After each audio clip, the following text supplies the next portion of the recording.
Hi guys! So, it's 6 a.m. in the morning. May mission tayo ngayon. Yan yung errands natin. Sa Barangay Maitim, Tagaytay. Mag-volunteer kami doon sa dental mission. And paalis na kami. Morning.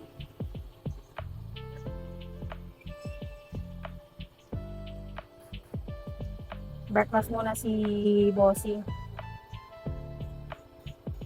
Tamang breakfast muna. Tamang painit kay Passion. Alis na kami guys.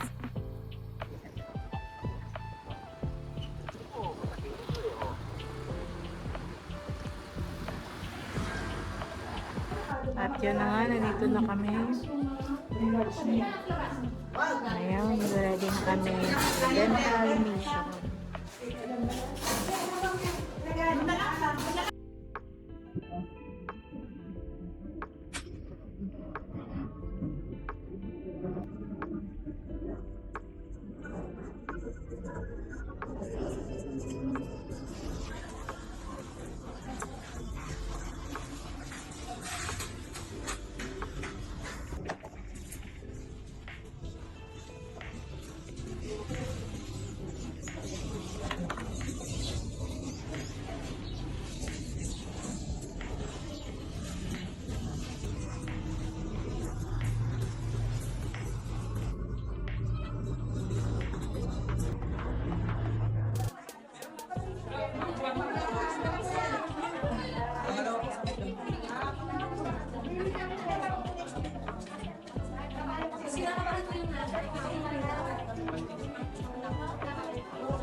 Mga nagawa na dito kasi ang pagtulong sa kapwa ay ikinagagalan ng Diyos, di ba po?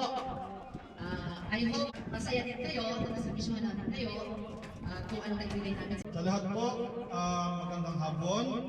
We would like to thank our barangay captain sa napaka-init na pagtanggap sa team ng mga Lions na nag-serve this day.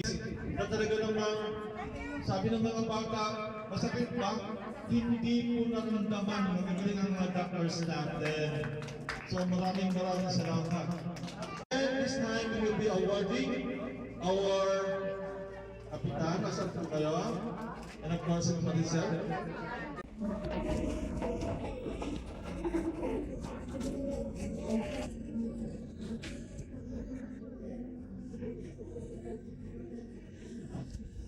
Is environmental cancer, humanitarian disaster relief, and the youth. Held on February 18, 2024 at Barangay Maitim, 2nd West, Tagaytay City. Signed, Honorable Billy J. Mayot, the Barangay Captain. And this certificate is awarded to Dr. Janet E. De Guzman.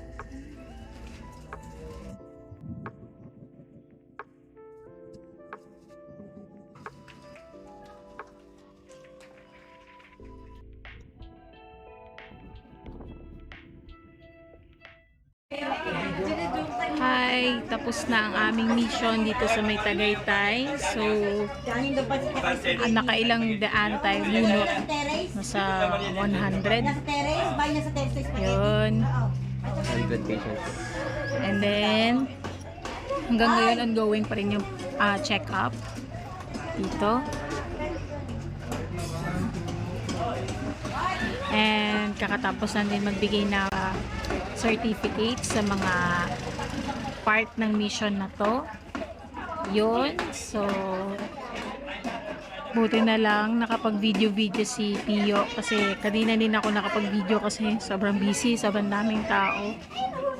Nagka-taranta-taranta na. Pero okay naman, lahat naman na bigyan natin ng serbisyo. Okay naman sila lahat. Happy naman sila kasi nabunutan sila. And nagbigay din ng fluoride. Yun. Yan. Mag-aantay na lang kami pa uwi.